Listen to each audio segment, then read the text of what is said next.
ಇವತ್ತು ಒಳ್ಳೆ ತೋತಾಪುರಿ ಮಾವಿನಕಾಯಿ ಸಿಕ್ಕಿತ್ತು, ಅದರಿಂದ ಇವತ್ತು ಚಿತ್ರಾನ್ನ ಮಾಡಿದ್ದೀನಿ. ತುಂಬ ಚೆನ್ನಾಗಿ ಬಂದಿತ್ತು. ಆ ವಿಡಿಯೋನ ನಾನಿವತ್ತು ನಿಮ್ಮ ಜೊತೆ ಶೇರ್ ಮಾಡ್ಕೊತಾ ಇದ್ದೀನಿ. ಎಲ್ರಿಗೂ ನಮಸ್ಕಾರ, ನಾನು ಅಂಬಿಕಾ ರಾಜ್. ನಿಮ್ಮೆಲ್ರಿಗೂ ನನ್ನ ಈ ಚಾನಲ್ಗೆ ಸ್ವಾಗತ. ಹಪ್ಪಳ, ಸಂಡಿಗೆ, ಮಾವಿನ ಹಣ್ಣಿನ ಜೊತೆ ಇವತ್ತು ಮಾವಿನಕಾಯಿ ಚಿತ್ರಾನ್ನ ತಿನ್ನಬೇಕು ಅಂತೇಳಿ ಮಾವಿನಕಾಯಿ ಚಿತ್ರಾನ್ನ ಮಾಡಿದ್ದೆ. ತುಂಬ ಸಿಂಪಲ್ ರೆಸಿಪಿ, ತುಂಬ ಚೆನ್ನಾಗಿತ್ತು.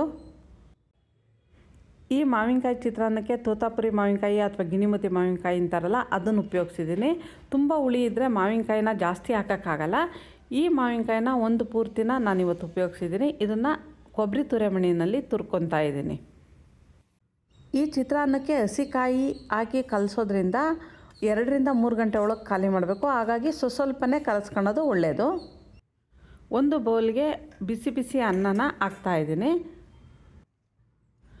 ಒಂದು ಅರ್ಧ ಬಟ್ಲಷ್ಟು ಫ್ರೆಶ್ಶಾಗಿ ತುರಿದಿರೋ ಕಾಯಿ ತುರಿ, ಒಂದು ಅರ್ಧ ಬಟ್ಲಷ್ಟು ಮಾವಿನ ತುರಿ ಹಾಕ್ತಿದ್ದೀನಿ. ಇದ್ರ ಮೇಲೆ ಮತ್ತೆ ಸ್ವಲ್ಪ ಬಿಸಿ ಅನ್ನ ಹಾಕ್ತಾಯಿದ್ದೀನಿ. ಮಾವಿನ ತುರಿನ ಬೇಯಿಸಲ್ಲ, ಹಾಗಾಗಿ ಈ ಥರ ಬಿಸಿ ಅನ್ನ ಹಾಕಿದರೆ ಮಾವಿನ ತುರಿ ಸ್ವಲ್ಪ ಮೆತ್ತಗಾಗುತ್ತೆ. ಹಸಿ ಕಾಯಿ ತುರಿ ಹಾಕಿರೋದ್ರಿಂದ ತುಂಬ ಹೊತ್ತು ಇಟ್ಟರೆ ಹಾಳಾಗುತ್ತೆ. ಹಾಗಾಗಿ ನೀವು ಬಳಸಲಿಕ್ಕೆ ಎಷ್ಟು ಬೇಕೋ ಅಷ್ಟು ಮಾತ್ರ ಕಲಸ್ಕೊಳ್ಳೋದು ಒಳ್ಳೆಯದು. ಒಂದು ಬಾಣಲಿನ ಕಾಯ್ಲಿಕ್ಕಿಟ್ಟು 2 ಸೌಟ್ನಷ್ಟು ಎಣ್ಣೆ ಹಾಕ್ತಿದ್ದೀನಿ. ಇದಕ್ಕೆ ಸ್ವಲ್ಪ ಎಣ್ಣೆ ಮುಂದಿರಬೇಕು. ಎಣ್ಣೆ ಕಾದ್ಮೇಲೆ 1 ಟೀ ಸ್ಪೂನ್ನಷ್ಟು ಸಾಸಿವೆ, 1 ಟೀ ಸ್ಪೂನ್ನಷ್ಟು ಜೀರಿಗೆ ಹಾಕ್ತಿದ್ದೀನಿ. ಸಾಸಿವೆ ಮತ್ತು ಜೀರಿಗೆ ಸ್ವಲ್ಪ ಚಟಪಟ ಅಂತ ಅಂದಮೇಲೆ 1 ಟೀ ಸ್ಪೂನ್ನಷ್ಟು ಕಡಲೆಬೇಳೆ ಹಾಕ್ತಿದ್ದೀನಿ. 1 ಟೀ ಸ್ಪೂನ್ನಷ್ಟು ಉದ್ದಿನಬೇಳೆ. ಕಡಲೆಬೇಳೆ ಒಂದು 15 ಸೆಕೆಂಡ್ ಬೆಂದ ಮೇಲೆ ಉದ್ದಿನಬೇಳೆ ಹಾಕಬೇಕು.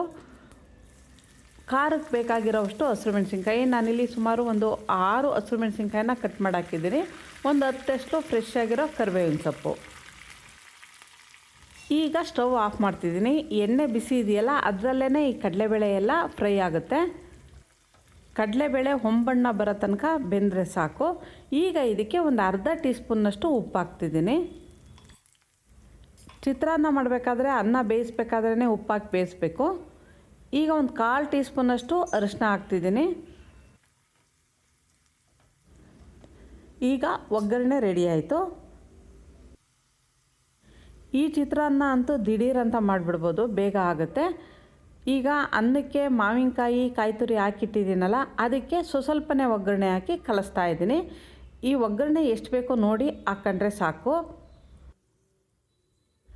ಅನ್ನಕ್ಕೂ ಉಪ್ಪು ಹಾಕಿದ್ದೀನಿ, ಒಗ್ಗರಣೆಗೂ ಉಪ್ಪು ಹಾಕಿದ್ದೀನಿ. ಆದ್ರೂ ಉಪ್ಪು ಏನಾದರೂ ಸಪ್ಪೆ ಅಂತ ಅನಿಸಿದರೆ ಇಲ್ಲಿ ಕಲಿಸ್ಬೇಕಾದ್ರೆ ಇನ್ನೊಂದು ಸ್ವಲ್ಪ ಉಪ್ಪು ಹಾಕ್ಕೋಬೋದು. ಹುಳಿ ಏನಾದರೂ ಸಪ್ಪೆ ಅಂತ ಅನಿಸಿದರೆ ಇನ್ನೊಂದು ಸ್ವಲ್ಪ ಮಾವಿನ ತುರಿನ ಹಾಕ್ಕೋಬೋದು.